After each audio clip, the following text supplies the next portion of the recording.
Hello guys! I'm back! Meron tayo ngayong i-harvest. Ito yung air mushroom. Ito yung usually tumutubo sa mga tuyong mga puno. Itong pagkukuhanan ko ngayon, guys, ay yung malunggay po na trunks. Ito yung malunggay na hinarvest ko, pero ginawa kong bakod. Pero ngayon, may namataan akong natubo. Ito nga guys, ay nakita ko yung ear mushroom, o yung tinatawag na, kilala sa katawagan na tingandaga. So, hindi naman siya usually daga, kasi it looks like ear niya, pero yun lang po yung katawagan. Pero ang pangalan talaga nito ay ear mushroom, na usually tumutubo po sa Pilipinas, tropical country like Philippines. Yan guys, yan. Yan. So ngayon gagawin natin ay mang-harvest tayo dun guys. So,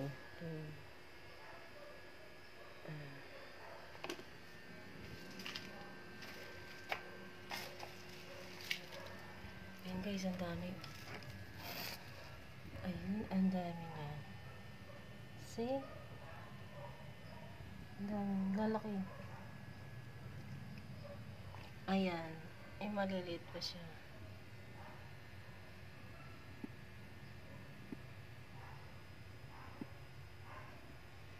Ayan. Ay, siya nga pala, ito nga pala ay malunggay. Malunggay siya guys, yan. Yung kung saan tumubo yung ear mushroom ay malunggay siya.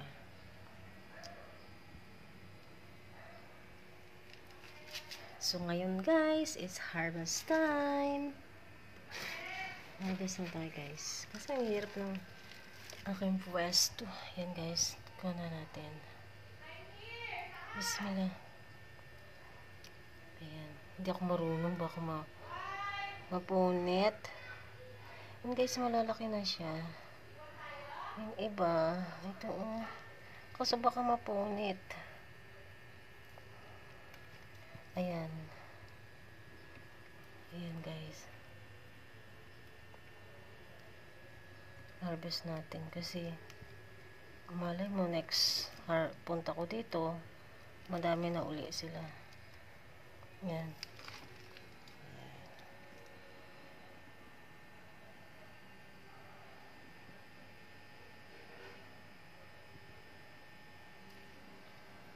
Tapos guys, ayan, may mimitas ako ng alugbati. Ayan. Dami pa guys. Ayan pa oh. Ayan guys oh.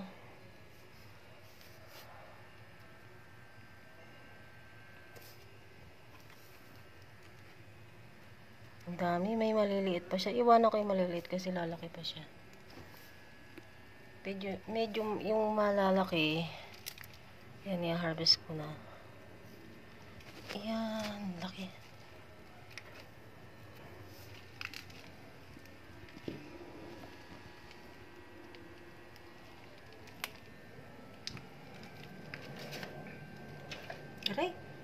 Aray ko, nasugatan ako. Hala, nasugatan ako. Ang hirap ng pesto ko. Ayan guys, pakita ko lang sa inyo.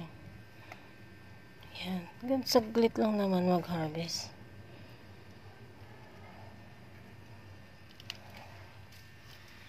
Ayan guys, konti na lang siya. Yung marami-rami pa naman yung malalaki.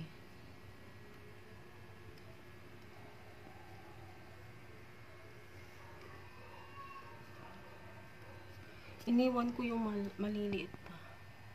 Madami pa siya.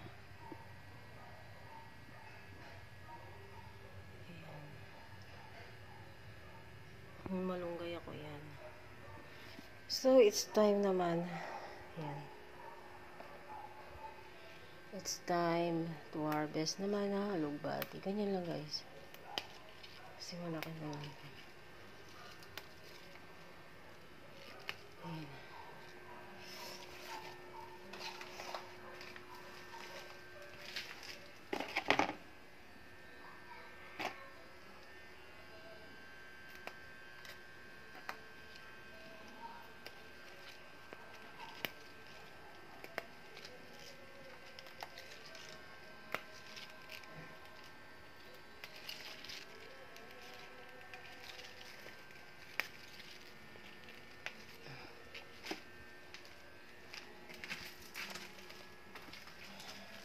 So, dito guys, kukuha tayo dito kasi medyo malapad-lapad. Ayan. Ayan. Lapad niya.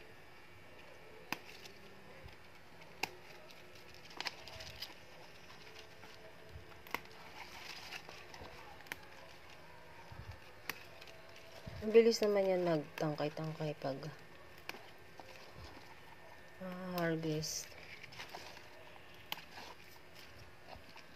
Ayan guys. Ito. Ayan. Ito. Medyo maliit pa. Pero harvestan na rin para lumago. Diba? Ayan. Lalago naman yan. Ayan.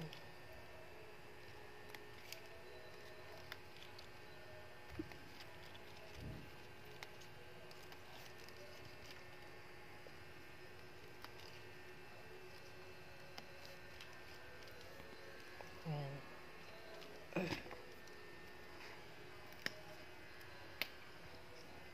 Ayun. Lago pa na ito.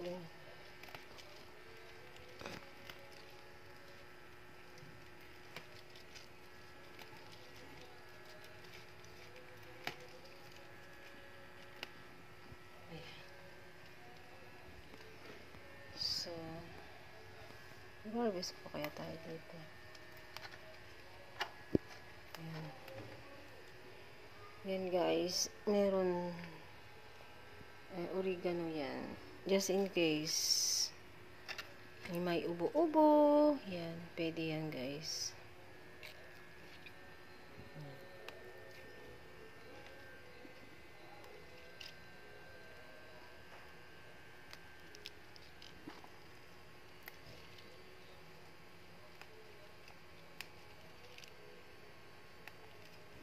Ayan.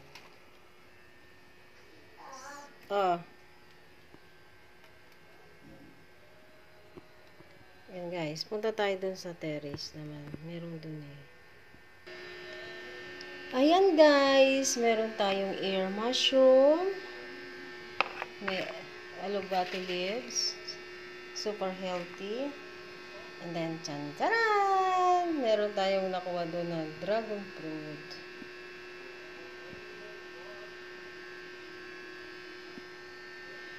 Yan guys, ang laki oh. Ay, maliit lang siya. Parang, mga kulang-kulang 1/4 kilo siya. Ayan.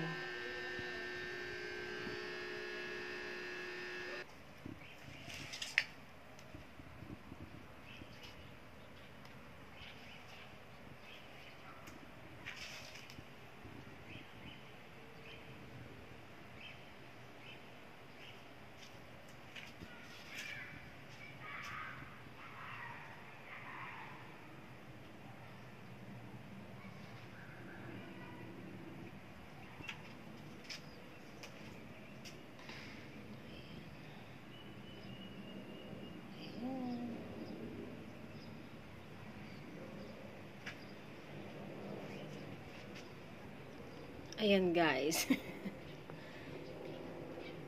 Ayan, ito yung dragon fruit. Yan. Mga ano pa yan? I think mga 10 days pa siya. Kaso ang problem may ano dito. Ayan, may langgam. May langgam siya eh. Kaya pumapayat siguro, hindi ko lang alam. Yung guys, may langgam siya. Bakit nagkaroon ng langgam dito?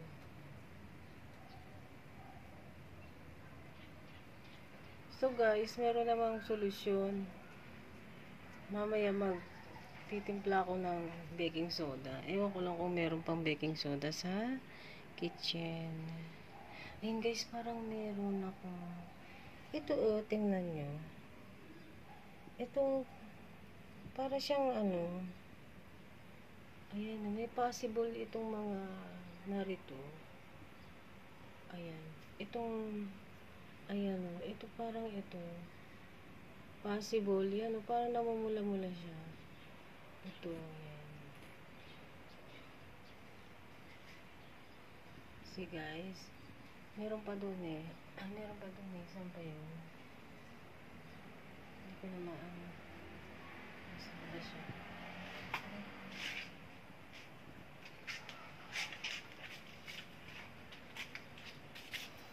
Ayun guys, kung nakikita mo, saan ba yun? Ayun, nasa ilalim siya Hindi ko lang, baka malaglag kasi yung phone Ayun ayun, itong nakikita, yung na yun, yung parang yung green na siya. Pero meron bagong bubulaklak pa pa lang.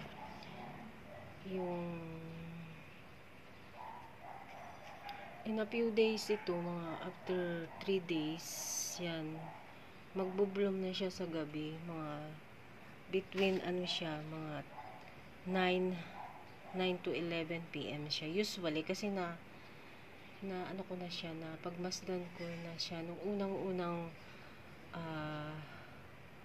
pagbulong ng dragon fruit. Dito. Rico.